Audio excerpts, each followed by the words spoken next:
జ్వరం ఉన్నా ఇక్కడ మరి మీ అందరికీ స్ఫూర్తినిస్తూ ఇక్కడే ఉంది పొద్దు నుంచి ఇప్పటిదాకా మీతోనే ఉన్న గౌరవనీయులైన మాజీ మంత్రివర్యులు పెద్దలు మా బావగారు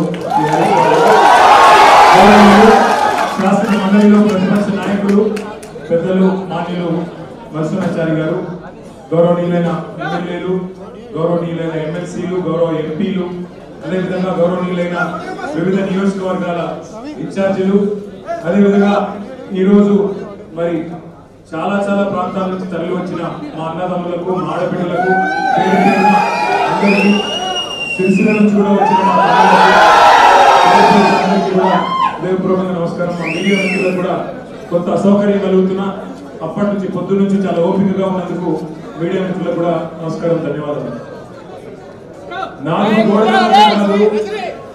4 కోట్ల మంది ముందు చర్చిద్దాం, ఎవరి తప్పో ఎవరిది ఒప్పో చర్చ పెట్టు అని అసెంబ్లీలో అడిగితే పారిపోయిండు రేవంత్ రెడ్డి. ఈ ఫార్ములా ఈ కార్ రేసింగ్ మీద నేనేదో తప్పు చేసిన అంటున్నావు కదా, కేసీఆర్ ప్రభుత్వం ఏదో తప్పు చేసింది అంటున్నావు కదా, దమ్ముంటే అసెంబ్లీలో చర్చ పెట్టు అని అసెంబ్లీలో కూడా పట్టుబట్టినాం, పారిపోయింది. 4 గోడల మధ్యన ఎందుకయ్యా 4 కోట్ల మంది ముందు మాట్లాడదామంటే పారిపోయింది. పోనీ ఇట్లా కాదు, ఈ బదనాం క్యాంపెయిన్ ఇంకెన్ని రోజులు నడుపుతావు, ఈ దేశంలో ఏ రాజకీయ నాయకుడు అనే విధంగా నేను అంటున్నా, నువ్వు ముందుకు రా, నేను తప్పు చేయలేదు, నిజాయితీకి ధైర్యం ఎక్కువ కాబట్టి అవసరమైతే లైట్ డిటెక్టర్ పరీక్ష తీసుకుంటా, నువ్వు కూడా రా. పక్క లేడు, పారిపోయాడు. అయినా మళ్ళీ పిలిచిండు, మళ్ళీ ఈరోజు పిలిస్తే మళ్ళా పోయినాం. ఎందుకంటే చట్టాన్ని గౌరవించే వ్యక్తులుగా, న్యాయస్థానాల మీద నమ్మకం ఉన్న వ్యక్తులుగా నువ్వు ఎన్నిసార్లు పిలిస్తే అన్నిసార్లు వస్తా అని చెప్పిన పొద్దున్న నుంచి 9 గంటలు ఒకటే క్వశ్చన్, అటు తిప్పడుగుడు ఇటు తిప్పడుగుడు, తిరులమరలేసి మరల తిరలేసి అడిగిందే అడిగి నేను కుల్ల చెప్పిన ఇప్పుడే హరీష్ రావు గారు చెప్పినట్టు ఈడికెళ్ళి ఎట్టి పరిస్థితుల్లో ఫార్ములా ఈ రేస్ పోవద్దు అని చెప్పి మొదటి సంవత్సరం విజయవంతంగా నిర్వహించిన తర్వాత 2వ సంవత్సరం కూడా ఈడనే ఉండాలి అని చెప్పి ప్రభుత్వ పరంగా విధానపరమైన నిర్ణయం తీసుకున్నాము. తీసుకొని మరి కొంత డబ్బులు చెల్లించినాం. 1 రూపాయి కాదు కదా, 1 పైసా కూడా అవినీతి జరగలేదు. ఈడికెళ్ళి పైసా పోయింది, అక్కడ ఉన్నది, ఇలా అవినీతి ఎక్కడ ఉంది అనే అవినీతి నిరోధక శాఖ అధికారులను అడిగినాం, సమాధానం లేదు. మెమ్మెమ్మే బెబ్బెబ్బే. ఏంది అంటే ఫైల్ ఇటు పోయిందా, ఇటుకెళ్ళి పోయిందా, నువ్వు కుడి చేపులకి వెళ్ళి ఇచ్చినావో పైసలు, ఎడమ చేపులకి వెళ్ళి ఇచ్చినావో పైసలు అని చెప్పి పనికిమాలిన ప్రశ్నలు తప్ప, చిట్టినాయుడు రాసిచ్చి పంపిన ప్రశ్నలు తప్ప ఏమీ లేదు విషయం. అందుకే నేను మొన్న చెప్పినా మళ్ళీ చెప్తున్నా, ఇది లొట్టపీస్ కేసు, ఈయన ఒక లొట్టపీస్ ముఖ్యమంత్రి.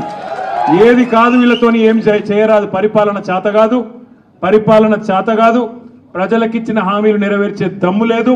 అందుకే దద్దమ్మ రాజకీయంతో ఇవాళ తప్పించుకునే ప్రయత్నం చేస్తూ ఉన్నారు. మొన్ననే మన నాయకుడు పెద్దలు తెలంగాణ సాధించిన నాయకుడు కేసీఆర్ గారిని కమిషన్ ముందుకు పిలిచిండు, అంతకుముందు హరీష్ రావు గారిని కమిషన్ ముందుకు పిలిచిండు. ఆయనకున్నదంతా ఒకటే షోకు, నేను నెల రోజులు జైలున్నా లుచ్చా పని చేసి వీళ్ళని కూడా పెట్టాలి కొన్ని రోజులు, అదొక్కటే ఆయన షోకు. ఆయనకున్న పైశాచికానందం అదొక్కటే.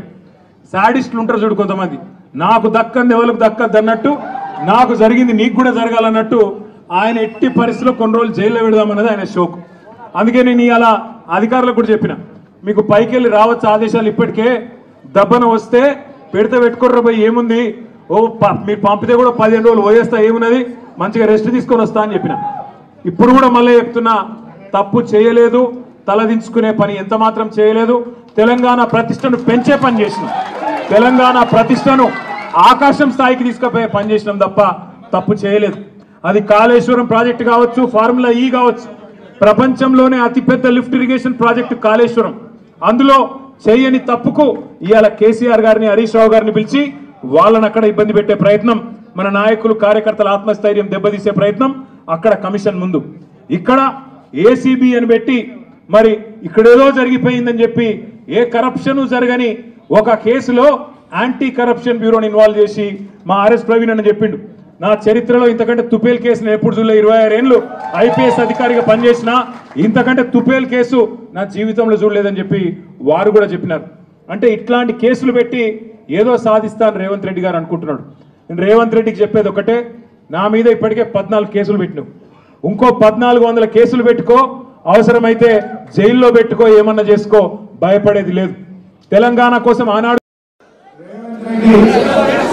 తన యొక్క ఫెయిల్యూర్స్ను కప్పిపుచ్చుకోవడానికి, తన చేతగాని తనాన్ని కప్పిపుచ్చుకోవడానికి ప్రజల పక్షాన తెలంగాణ గొంతుపై ప్రతిరోజు ప్రశ్నిస్తున్నటువంటి కేటీఆర్ గారి మీద అక్రమ కేసులు బనాయిస్తా ఉన్నారు. రేవంత్ రెడ్డి 18 నెలల పాలనలో కేటీఆర్ గారి మీద 14 కేసులు పెట్టింది. ఈ 18 నెలల పాలనలో నువ్వు ప్రజలకు ఇచ్చిన ఒక్క హామీ నీ 420 హామీలు అమలు చేయడానికి నీ మీద చీటింగ్ కేసు పెట్టాల్సిన అవసరం ఉంది. నువ్వు మాట తప్పినందుకు నీ మీద కేసు పెట్టాల్సిన అవసరం ఉంది. దేవుళ్ళ మీద ఒట్టుబెట్టి మాట తప్పినావు, అసెంబ్లీలో చెప్పి మాట తప్పినావు. మాట తప్పులు తప్ప మాట నిలబెట్టుకున్న పాపాలను ఎన్నడూ కూడా పోలేదు.